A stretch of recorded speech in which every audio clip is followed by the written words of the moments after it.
This one is dedicated to each and every one of you who appreciate a great glass of wine. It's Monday. Let's raise a glass to the beginning of another week. It's time to unscrew, uncork, or saber a bottle, and let's begin exploring the wine glass. Today on Winephabet Street, the letter of the day is M, and it stands for Monastrell. The thick, black-skinned grape Monastrell is the native Spanish name for what is known as Mataro in Australia and Mourvedre here in America. Our special guest is Nicholas Hammeken, founder and CEO of Hammeken Cellars, which was founded in 1996. They create wines that gather the best of the Spanish local grapes and traditions with the winemaking style and techniques of the New World. Hey everybody, I'm Lori Budd, a UC Davis winemaking program, someday service, and WSET Level 2 graduate. You can find Exploring the Wineglass on all of the socials, as well as your favorite podcast catchers. If you haven't subscribed yet, now's the perfect time to swipe, subscribe, rate, and review. I promise I'll never tell you what to drink, but I'll always share what's in my glass. Hey everybody, welcome to Winephabet Street, and this is a special edition of Winephabet Street. We pushed it back an extra week, and it is day drinking for us today because I am at 10 a.m., Deb is at 1 p.m., and our guest Nicholas Hammeken is 5 p.m.? 6 p.m. 6 p.m. I had a 50-50 shot there. 6 p.m. So we are on the letter M today, and we are talking Monastrell. So do we want to do intros first, Deb, or go right into the video and then get going? Why don't we do intros and then quick intros into the video? All right. We'll hand it off to Nicholas. Okay. Thank you. Thank you. My name is Nicholas Hammeken. I'm the founder and the CEO of a company called Hammeken Cellars in Spain, which has existed 24 years now. And Hammeken Cellars is founded on Monastrell. All began with Monastrell and has since expanded to other regions, part of Spain, where we do a lot of Tempranillo, Garnacha, Albarino, Godello.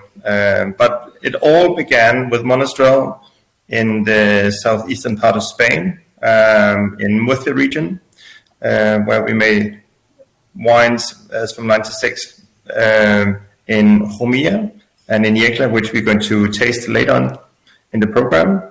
And our approach is making modern Spanish wine. That's our interpretation of how wine from Spain should taste nowadays. All right, that is awesome. And I love that you focused in on one grape variety to start the winery with. And, you got to pick your niche and go with what you love. Go with what you love. Absolutely. For those of you who don't know me, I am your co-host, Lori. My husband and I own Dracena Wines in Paso Robles. I also write the blog and produce the podcast under Exploring the Wineglass. I'm WSET Level 2 certified someday service and now champagne specialist. Thanks to COVID and having a little extra time to do some studying, I finally finished that class. So welcome, everybody. Deb? And I'm Debbie Giaquinto. I'm a certified specialist of wine and a champagne and port specialist as well.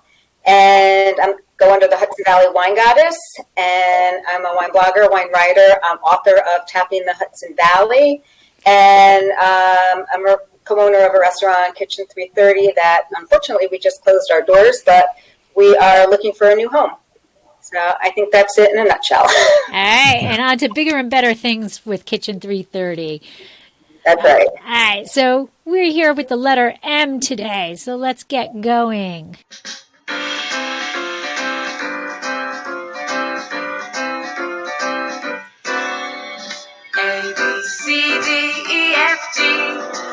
HIJKLMNOP,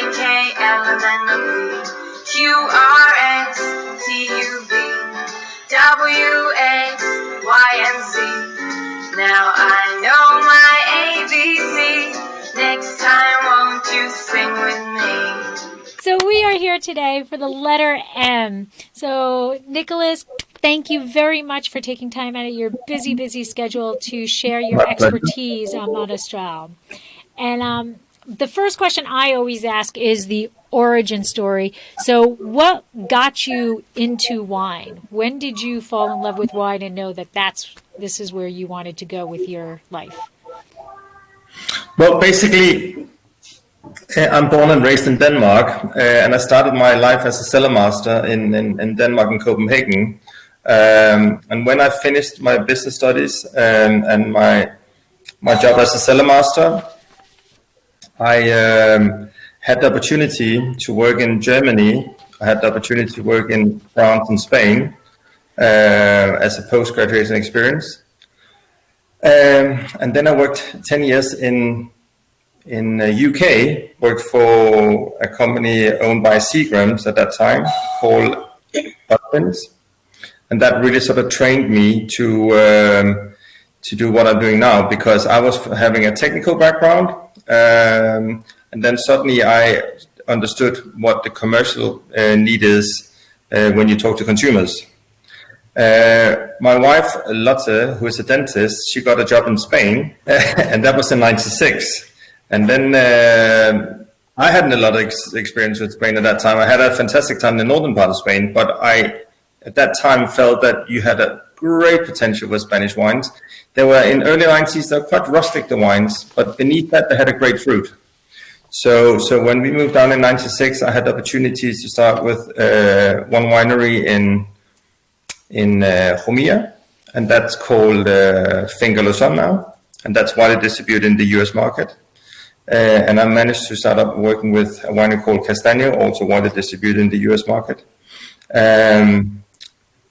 And that's sort of in the beginning, and trying to sell their wine in certain markets gave me sort of the courage to sort of say, okay, I really like what's happening in Spain. I think that by getting a little bit more discipline in what you're doing, when you do the harvesting, apply some techniques, this country has a great opportunity to evolve something much bigger.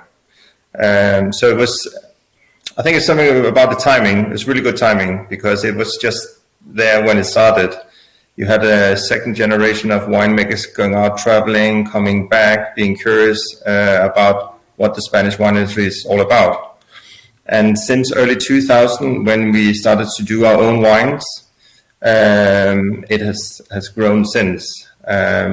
We were sort of initially, we were a little bit insecure on which style and which direction we should go, until we suddenly defined, okay, we want to play with Spanish varietals such as Monastrell, Garnacha, Tempranillo.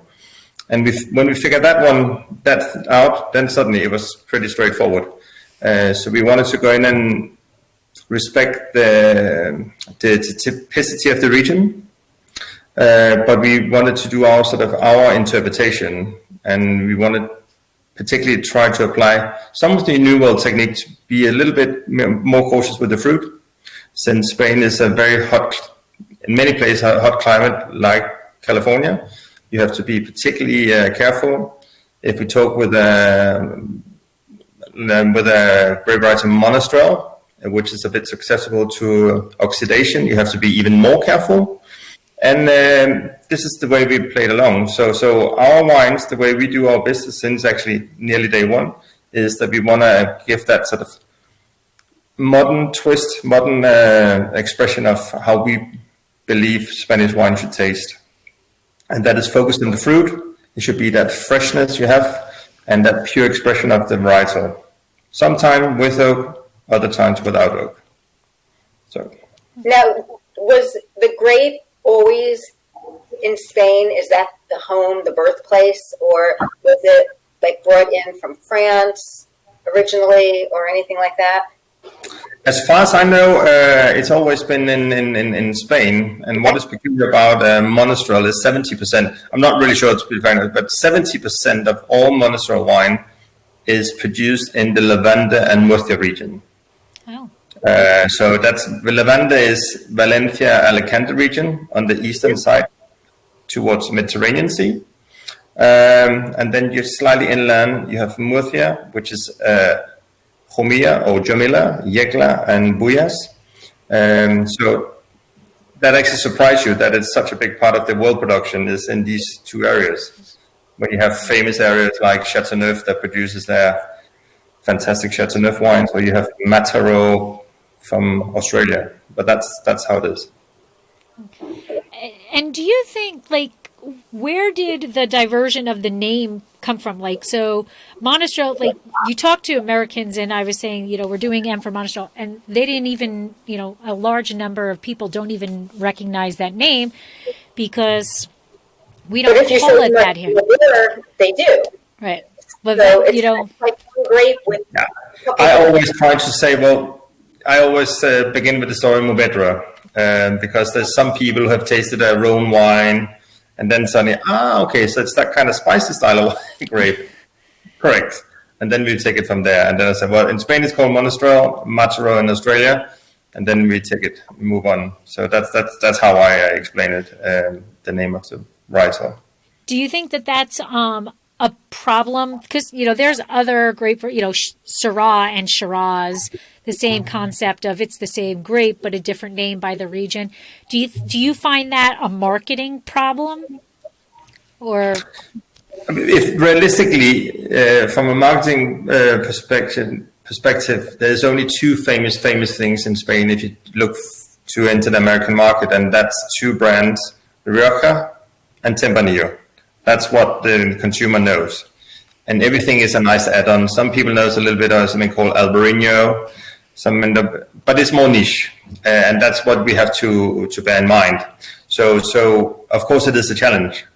But it's about when we do the styles for, let's say, the US market, it's more that you have to make sure that you make the correct style, which is adequate for your market to get the attention. What makes, in your mind, Monastrell stand out as a wine? Well, I think it all began when dear Robert Parker, he was actually helping us many years ago when he was at his height, because he was able to go out and not only sort of explain about the famous wine from Ribera del Duero and Rioja. No, he was actually able to tell you have these rich style of wines, voluptuous fruit that can go, that copes quite well with oak, and then that kind of richness made the Monastrell famous at that time. So one of the things with Monastrell is that you have to be careful you don't make it too big. So if you do too much extraction, you make gigantic wines. And at that time when Parker introduced the wines, it was very much in the vogue that to have big and rich wines. So it didn't really matter because it was wine. Some of the wines were on testosterone, I would say. They were powerful wines, but also quite seductive. And you could get some bargain wines at $10, $12, $15, up to $20. Some wine that had a great score. So from that aspect, our dear Parker helped us to introduce Monastrell as what has become sort of recognized in Monastrell nowadays. Nowadays, the pendulum has changed, and we make sort of, I would say, more balanced, more fresh style of wines, because the market is looking for these kind of wines nowadays. So let's go into a little bit of the grape itself, because I'm like dorky like that. So the grape itself, like, what do the clusters look like? Are we large berries, small berries, thick skinned, thin skinned, early ripening, late ripening? Yeah, they're quite thick skinned grapes. So they have a thick skin, and what is peculiar about this late ripening varietal is that you have to make really sure when it ripes, because it ripes around October, end of September, early October, and then it goes on, is the phenolic ripeness. Because initially it can look, well, the wine's got 14.5, 15% alcohol, everything looks hunky-dory, but it still tastes green. So you have to be very site specific when you do the harvesting. Some places you got a fully phenolic ripe wine at 14% alcohol. Other places you need it to be 15.5. They're sort of fairly sized bunch. Sometimes they can be smaller, depending on the old vines. You have still a lot of old bush vines, and when you get those, then they're quite small. The yield is extremely small on the old vines. Can be down to less than 10 hectoliters per hectare. I don't know really what is your conversion with acres, but it's really minimal. And is that kind of your borderline? Is it? Does it make sense from a financial perspective? That's the kind of question you sometimes ask. But it's really small volume. Yeah. So I noticed that some of your wines are are like 45 years old. So yes. That was going to be my question. Is that seriously changes? It obviously changes, as you were saying, the quantity that's being produced, the production of it, and the grapes, they're smaller. So are you balancing the old vine with the newer vine, or are you in many cases, yes. In many cases, when we do, for example, larger production of organic wines, the question would be yes. But when we talk about wines like the Criantia, we're going to taste later, Criantia wines. Here we talk about dry farm wines. So no drop irrigation. You talk about old vines, and that's the normal old farming. That's how you did it. So that's what we like to do, because they have a much more balanced acidity. They're much fresher, and when we can achieve that, that's really what we want to go for. You reach a certain stage where the vines gets too old and the yield's too low. But when we can, and when we're allowed to get hold of these ungrafted dry farm Monastrell, we love it, because they have in my opinion, a distinctive taste, and they're better able to cope with the heat. Okay. I think they're more heat resistant, to be frankly honest. They get less stressed. So. Go ahead. No, go ahead. I'm sorry. I'm just still going on my grapes. Sorry. So in terms of their vegetative state, are they highly productive? Do you need to trim back to keep the vine in balance? Like, what is your pruning protocol to maintain the balance of the vine? It's more sort of the normal pruning protocol during summertime, but they're not high yield. They're not high yield at all, because you have to think about where we are producing these wine. It's borderline desert. Okay. So it's very low yield, low amount of water, no drop irrigation, a lot of sun. So you hardly ever see big production, and that's the reality. So you touched on like almost desert. I want to get into the dirt here, the soil. Yeah, that Monastrell likes to grow in, and what it grows best in.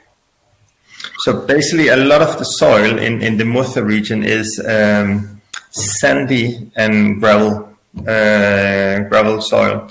It can also be a little bit of clay in certain areas, but a lot of big stone. And there's some places that reminds me of Chateauneuf, with these big stones in the vineyards, and that have a great similarity. The density is very little with the older vines in the vineyards, and there's a lot of space in between them. That's normally how it is. So it really drains when it rains. There's a good drainage. It just goes straight through the water, to be frankly honest. What is the difference is with the Monastrell planted and where we are situated is the altitude. We got around from 4 to 500 meters altitude up to 900 meters altitude. So there's quite a big difference in the altitude from where you pick the grapes and where you plant the grapes. And of course, that gives different style of wines we can play with when we want to do the blends. So the different altitude, it produces different characteristics in the grapes?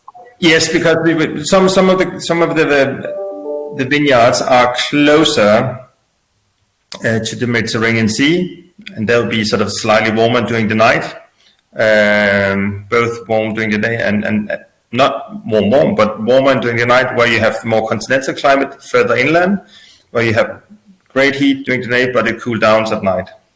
So that's the kind of thing you can play with. I mean, sometimes you want to have a more floral notes, then you take the cooler vineyards, and if you want to have the more spicy notes, then we maybe take from some other part. So that's sort of a decision the winemaker takes. Now, do you do separate fermentations and then blend when you're making your wine? And we do it a lot. We're trying to separate all the vineyards, all the plot. So we do them sort of fermentate site specific, and then afterwards we blend. It give us more flexibility. Obviously, we have an idea of what we want to achieve by all means, but it gives you sort of a greater palette to play with of flavors. Do you take, when you do your blending trials, do you base it on the previous year? So you have a bottle of the previous year, what you made, and with the percentages from each vineyard, and start out with that to see if that's achieving what you want, and then play with the percentages from there?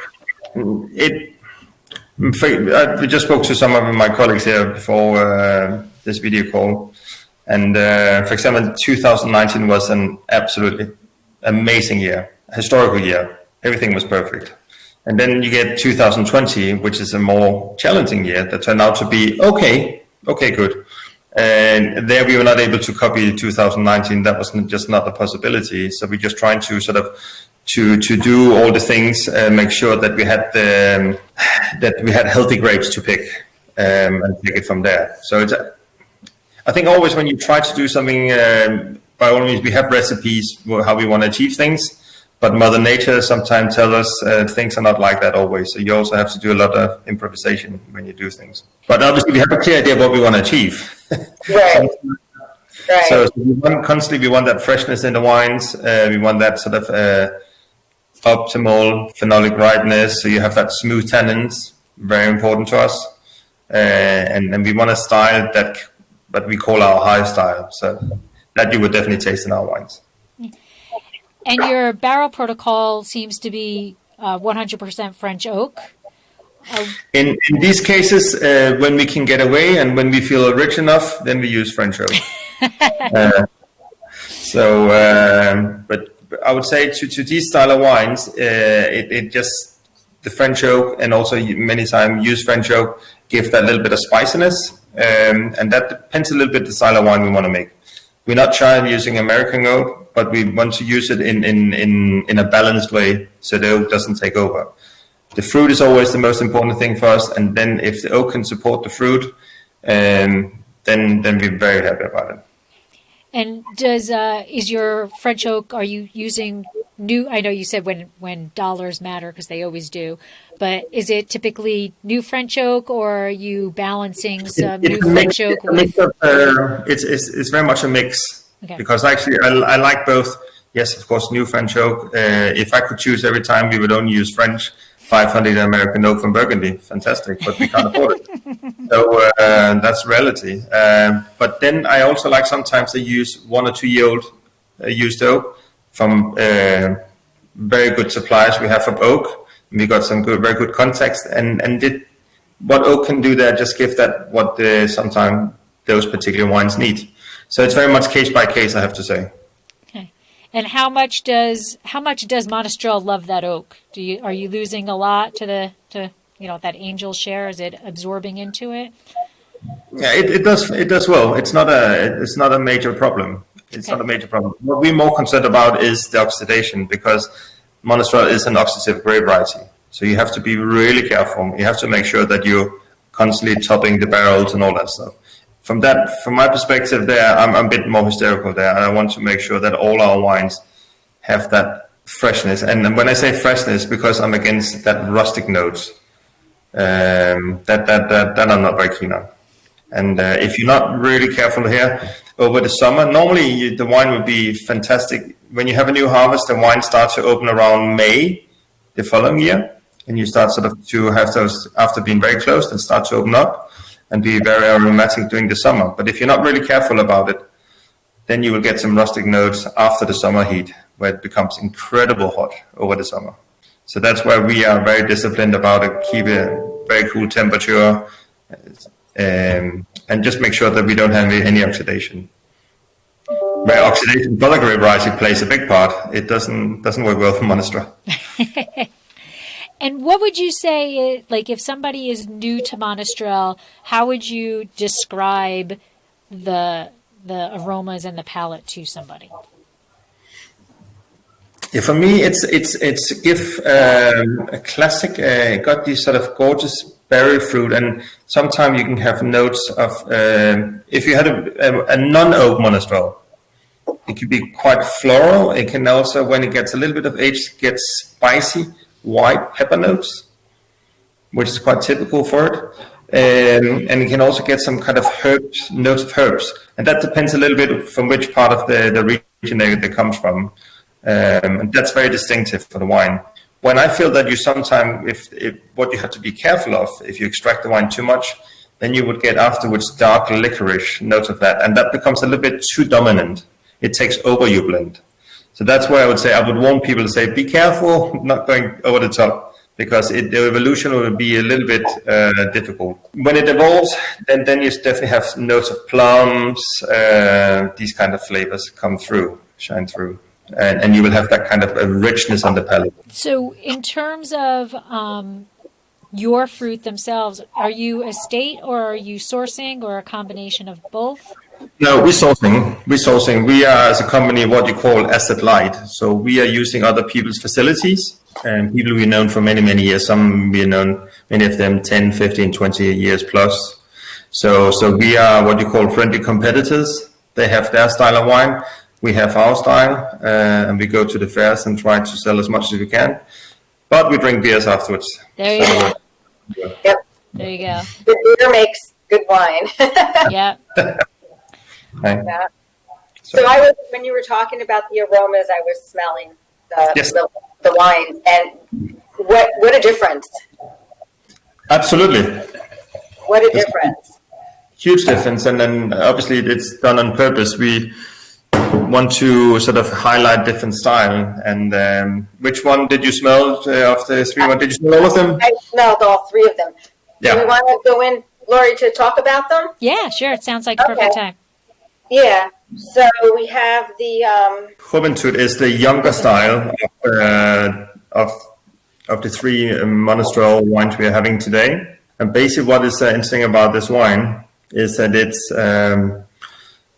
this Monastrell is dry farmed, and it comes from ungrafted vines. And these ungrafted wines have this kind of peculiar things about it. They maintain the freshness much more. So they get, and their acidity is much better in the wine, so they have a much better longevity. And in this case, we are using small French barrels.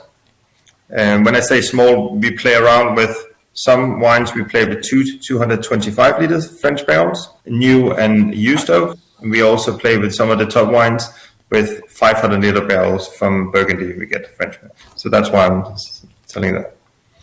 So here we have the 17, and as you can see, it's still got that beautiful reddish color. So what is quite important is the color. If you look at the color, is something it's very important to us that we have that sort of still reddish color. It shouldn't be brown. And then again, first the fruit.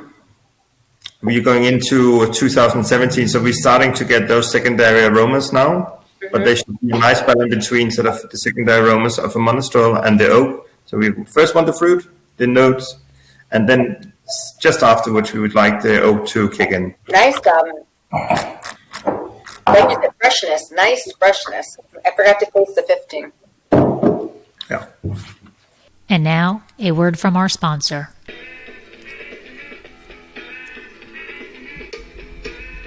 Did you know that Dracaena Wines has a wine club?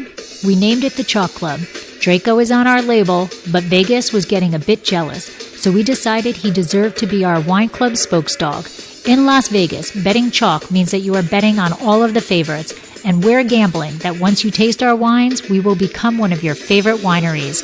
The club is simple, yet a bit different than most.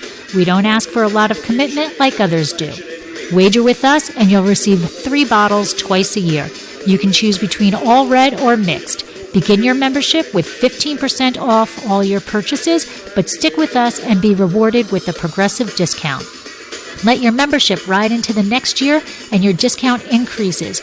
Each year you parlay your membership, you receive an additional 5% discount up to the club maximum of 30%. Your club shipments are discounted to a flat $15, plus we'll cover your second shipment. That's $15 in your bank. add an additional $15 to your bank for each person you refer. Head to www.dracinowines.com or use the link in the show notes to find out all the Chalk Club benefits and to sign up. We've stocked the odds so that you can get our award-winning wines without breaking the bank. And now when you're saying ungrafted, are you meaning that that these vines have been planted themselves, or that they are ungrafted on their own rootstock? On their own rootstock. It's pre-phylloxera stocks. And because what's quite peculiar here is in this part of the world, because it's so sandy, the phylloxera never succeeded. It came in 1920 in some part of this area and wiped it out. But phylloxera doesn't like when it's too sandy. When there's a too small a percentage of clay, it doesn't work out. So here you have pockets of these pre-phylloxera ungrafted Monastrell, which are something we try to preserve because they give some kind of uniqueness to the wine. And both of those they're strikingly different. Yes. Like, the 15 was smoother, had a little bit, for me, more body. The 17, you could tell it is fresher, it's more fun. It was kind of dancing on your palate more, where the 15 was more serious. So I'm sorry, Debbie, because I don't have them. You have 2 bottles of the Juventud, a 15 and a 17, or is no? The 17 is the Juventud, and the 15 is the Con. It's the Attitude. Attitude. Okay, so that's 12 months. That's 12 months. Okay. So obviously, Debbie is very right. It's 2 different, very distinct styles. Where with the second wine you're tasting, Attitude 2015, the oak element plays a much bigger part. Yes. We have a much more structured wine. And that's why the wines that we needed more oak here to cope with all that tannin, all that sort of extraction. So the oak, we're not shy of using oak, but we want to use a nice oak that doesn't take over, but it complements the fruit. And that's what's really sort of our mindset all the time. And what's peculiar about 15 was a dreadful vintage. It was very, very tough. So you had to do, as a winemaker, there was a lot of work for the 6 winemakers in our team to do that. They really had to be very selective. And I think they've done a stellar job by achieving what they achieved. I'll let Debbie judge that. But yeah, I mean, they're both very nice, completely different expressions. The 17 is more fresh, a little bit more acidity to it. Correct. Yeah. So are you producing? So, and then you also have a Virtud, which is 15 months in oak. So yes. Each vintage, are you producing these 3 wines? Virtud is only top vintages. We're doing that. That's something. So we're not going to do it in all the vintages. Is this one what you're talking about? No. It's another. It's the one that we don't have that you were going to talk about. Correct. But it's basically the same philosophy, but from vineyard to vineyard. Sometimes you have top vineyards, and they just need a different kind of attention, and they can cope with more oak. And in this time, when we made the batch, we found that this one was able to cope with the bigger barrels. What I particularly like about the big oak barrels of 500 liter, I find, particularly for a lot of Spanish wine, it gives a really nice balance between oak and fruit, or fruit and oak. It really complements it. And the surface with the barrel versus the amount of liter you got in is works out quite nicely. It doesn't never get tired. It always maintains the freshness. So that's the major difference. So I get, I'm just a little confused, but it's early here. So you pull in a vintage, right? And are you tasting that wine and you're deciding whether it's a Juventud or an Acuta, or when we choose, it's between Attitude and Virtud, the 2 top wines. Okay. So with the Juventud is a different style of wine we're making. Okay. Right? Got it. So that's we already. You blend from your different areas and different plots for each of them. Yeah. I mean, obviously, certain plots are just outstanding. So they will, whatever happens, they will produce very nice fruit. So there's certain vineyards that is if everything goes well, that will be destined to some top wines. And then you got other vineyard plots that we normally would make with other wines. And so we got a very clear idea of what we want to do. You can be surprised from time to time. We say there's something that overperform, something disappoint, and that sort of time tells. But you have a general pretty good idea what you want to achieve and what can be done. And then, so the third bottle you have, Deb, is the Grand Passes. So and it's harvested in October when the grapes have the highest concentration of flavors and aromas. So let's talk about this wine a little bit. Yeah, so now we're moving from, we began in Romia. Romia is an area of 30,000 hectares, where the next one we're going to Yekla is only 3,600 hectares. I suppose, what is that, 8,000 acres? 2.4 acres. 2.4, okay. Yeah, plus 8,000. And basically what we want to do here is what we want to revive an old tradition from the Mourvedre and Levante region, and that is doing this very, very long harvest. You started as a farmer to pick grapes end of August, sometime nowadays early August, but the harvest going on until end of October, early November. It just go on forever. And when the logistic was not very good in old days, suddenly you just got overwhelmed with all these grapes, and you nearly forgot some of the vineyards, and they start to shrivel the grapes on the vines. So you had a lot sort of more natural sweetness in these grapes, and that's something we tried to do with the Grand Passes, make this style of wine as well. So this is sort of a smoother style of wine, quite rich, but Yekla, compared to our wine from Romia, is make fresher wines. It's a region where it's can be a little bit cooler. It depends on where you are with your sites, specifically vineyards. But in general, I feel that the wines are less powerful compared to the Romia wines. Now it says here it's 12.1 residual. Yeah, residual grams per liter of sugar. I can taste the sweetness, but it's not overly sweet from the high acidity of the grape, and it balances it out. Because I was like, wow, this is not bad, and I'm very sensitive to sweetness. Yeah, and it's lovely. You would never know it was 12 grams per liter. And this is only when you gain these super healthy grapes that has a good level of acidity. Otherwise, you will have that kind of cloy sensation. You will have that kind of stickiness, and that's what we want to avoid. We want to have that freshness, a clear palate, so you want to next it. It's definitely fresh. So obviously, very well balanced. In a wine tasting, because you can't. It's difficult to say how much residual sugar is in the wine.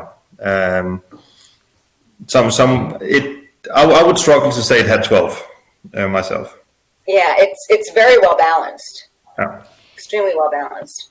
And so is this produced only in certain vintages when everything comes? It's quite stable. Spain as a country is fairly stable. So we always, despite all the challenges we are having,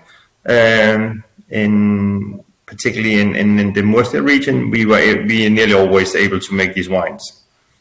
Not always, but nearly.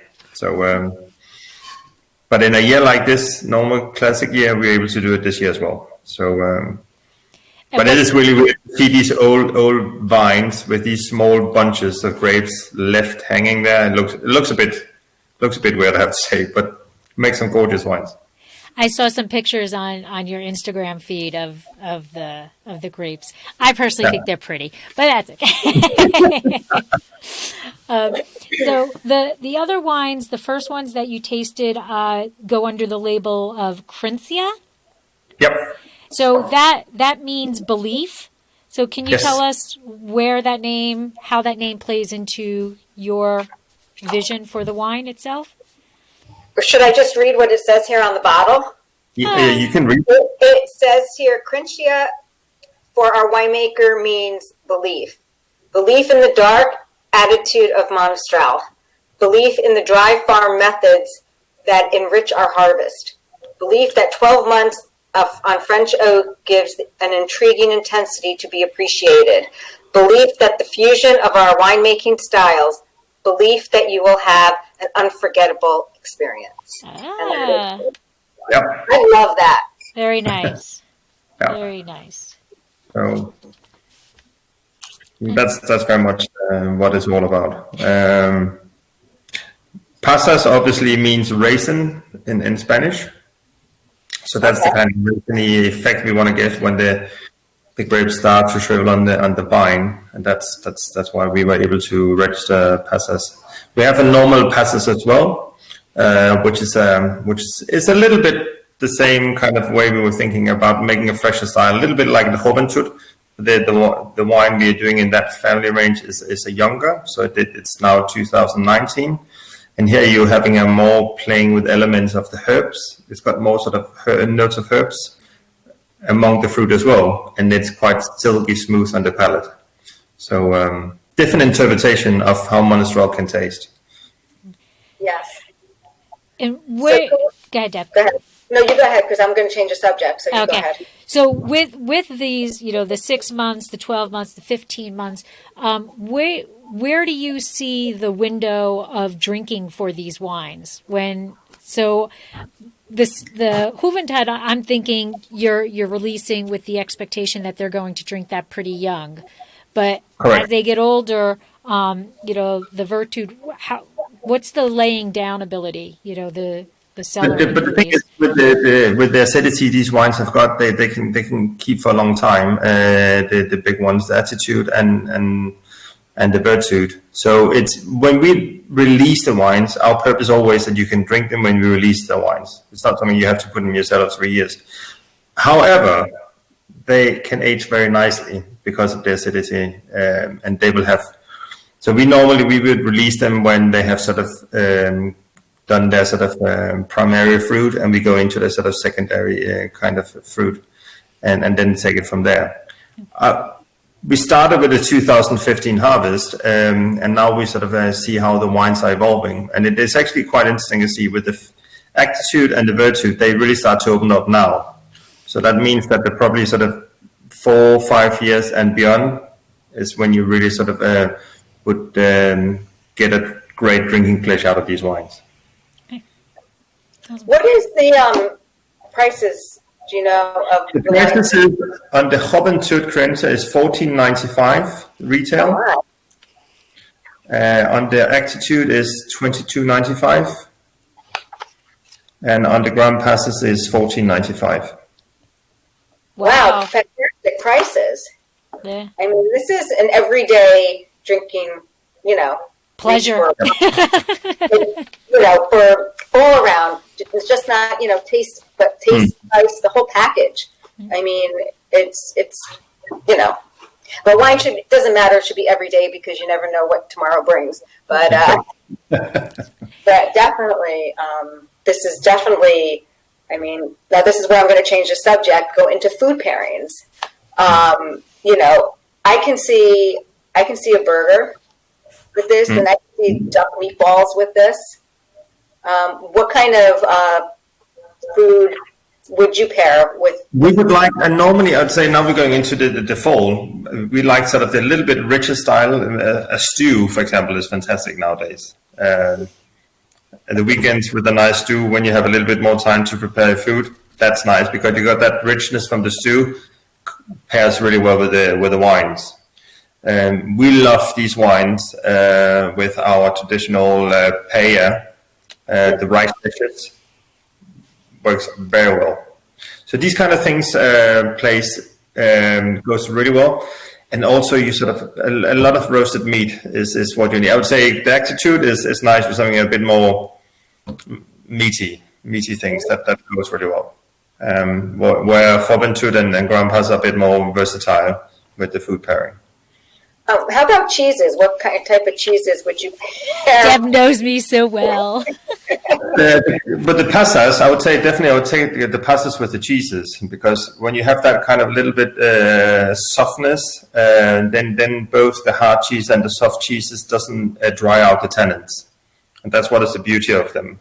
So obviously in this case, you can even have sort of, a bit strong camembert, brie, or the blue cheeses. That works quite well. And it doesn't become bitter, which is nice. So I've done a lot of food pairing with that. But also the hard cheeses, the Swiss Gruyere or the Comté or something like that, which have got that little bit nutty flavors. The dry hard cheeses works very well.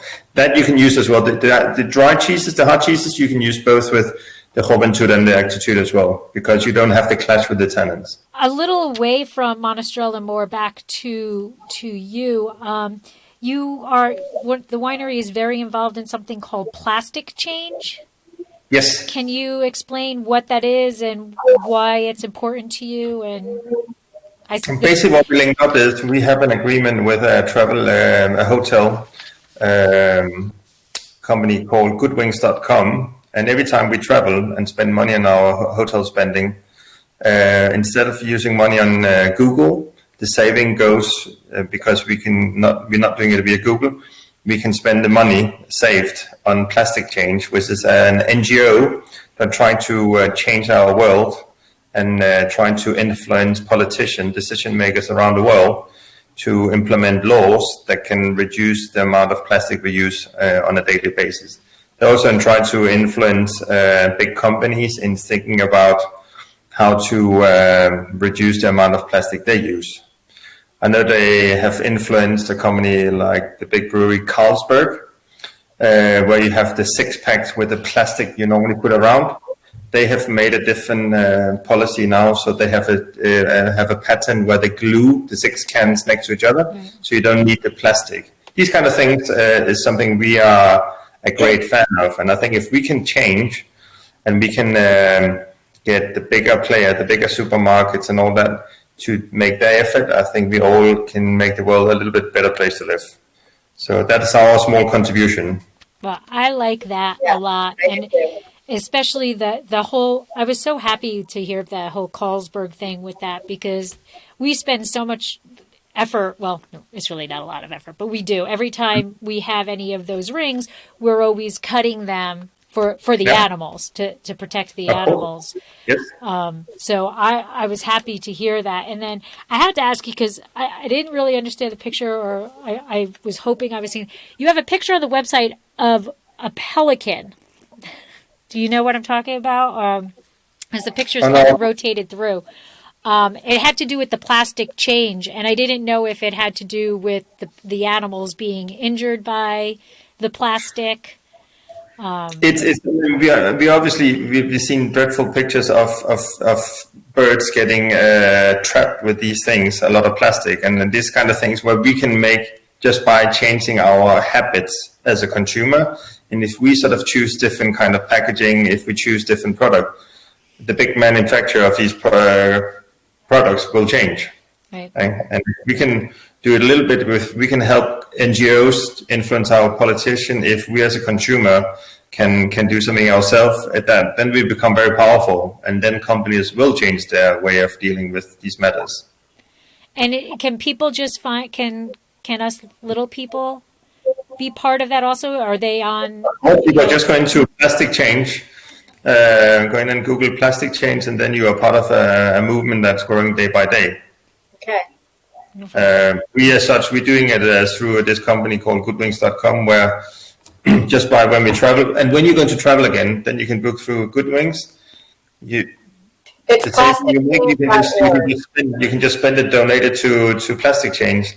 And it's nice, when we all travel, we 28 people all travel a lot, and it's nice to be able to contribute that way. Right, absolutely. And my last question is dealing with your, and I'm going to say it wrong, Gran Alegranza? It's another Correct. label you have? Okay. Yep. That is a beautiful image. The celebration of life. You've got the image is like an amalgamation of flowers, a vineyard, a woman. So can you tell us about that wine? And is that eventually going to be exported to the United States, or does Yes. that? It's actually something we've done a lot in Asia. We're doing it a lot, very successful in Europe, and we want to introduce it to the US market here next year. And basically, we want to communicate in a different way with our. First of all, it was peculiar because we want to communicate with our female consumers. It has turned out that a lot of female and also a lot of male consumers appreciate this style of label and the way we want to deal with it. So we through big data, through a lot of Google search, through a lot of Facebook and all that stuff, we identified our consumer who appreciate these wines are people in the 30s and 40s who are well-educated people, who are very opinionated people, but who likes a nice glass of wine. And it's not that we want to discriminate. If you're younger or older, you by all means welcome to drink these wines. But we have a range called Alegranza, and then we have the big brother Gran Alegranza, and that's our interpretation from Alicante. It's a Monastrell, where the other ones are Tempranillo. So this is quite interesting because the Monastrell in Alicante, where we produce it, make wine not too dissimilar to Gran Pasas. They're not as heavy as the wine from Romia. But they have that lovely richness, and they have that lovely velvety style, and we have managed to achieve. So that's kind of a niche product for us. And another beautiful label. Yeah.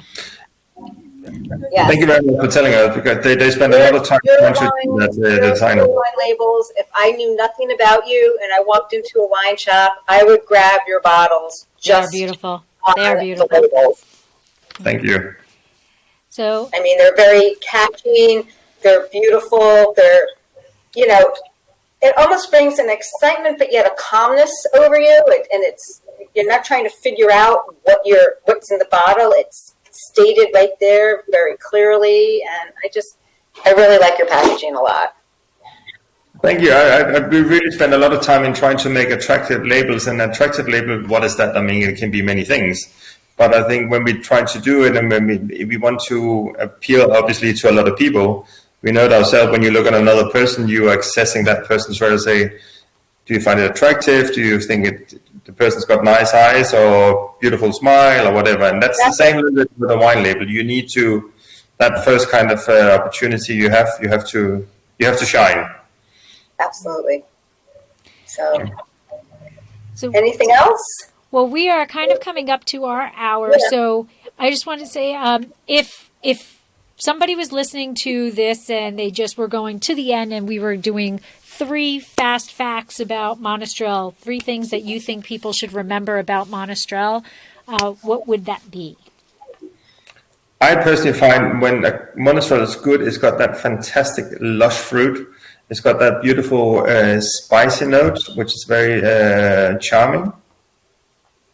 And then it's got, in my opinion, a good richness, which is making a wine that is in balance when it's well made. I would reach for it. And then we didn't actually ask earlier, and I don't know if you know this or not. Do you know the genetics of it? Where Monastrell came from? Is it? I'm afraid not. I don't. Okay. No. I didn't find it, so when I was looking, I'm not sure if they even know exactly where. Yeah, and I kind of asked that at the beginning, because did it come from France, find its way down to Spain, or but no, it said it's always been in Spain. It's always been there. It's when you taste Mourvedre from France. I mean, obviously, it is quite distinct. It can be more spices, more sort of got a lot more herbs, depending when you get it from. A little bit cooler compared to the Spanish style, which is adapted to a more harsh climate compared to the French. And that's just like anywhere. You can have the same grape. It's going to express itself differently because of the environment it's being raised in. Absolutely. So. And if somebody's looking for Hammeken Cellars, where can they find you on social media? They can find us on social media, Hammeken Cellars, on Instagram, Facebook, Twitter. We're everywhere. So you can do, and there's a lot of activities. So there's a lot of fun things popping up all the time. Thank you so much for joining us tonight, taking time out of your, Thank you so much, Debbie. Thank you, Lori. dinner time. Thank you. A lot of fun. Really appreciate it. It's been wonderful. You've got great wines, you've got great packaging, and thank you for sharing your knowledge of Monastrell with us. Yes. And I look forward to tasting them on Thursday when they get here. Thank you. But thank you so much. We appreciate Thank it. you. And we look forward to, I look forward to tasting the wines and hopefully seeing you again in the future when we can actually travel. Yeah, right? I would be delighted to see you in Spain. Yes. Yes. We'll put that on our bucket list to, Yes. Yes. Do that. to make to Spain. Yes. And explore Monastrell. Absolutely. Thank you so much. Have Thank a you very great much. week. Have a great Have week. a great week. Bye-bye. Likewise. Bye-bye. This has been another episode of Exploring the Wine Glass. Thanks for listening. If you have suggestions on what topics you would like me to discuss, please reach out on social media. You can find me on Twitter, Instagram, and Facebook as Exploring the Wine Glass. I'm also on LinkedIn as Lori Hoyfud. Of course, you can always email me at exploringthewineglass@gmail.com. If you enjoyed what you heard, please rate, review, and subscribe to help others find me more easily. And most importantly, tell your wine-loving friends, because if you like the podcast, they will too. Music is Wine by Kevens. Until next week, Sláinte. Very, very special.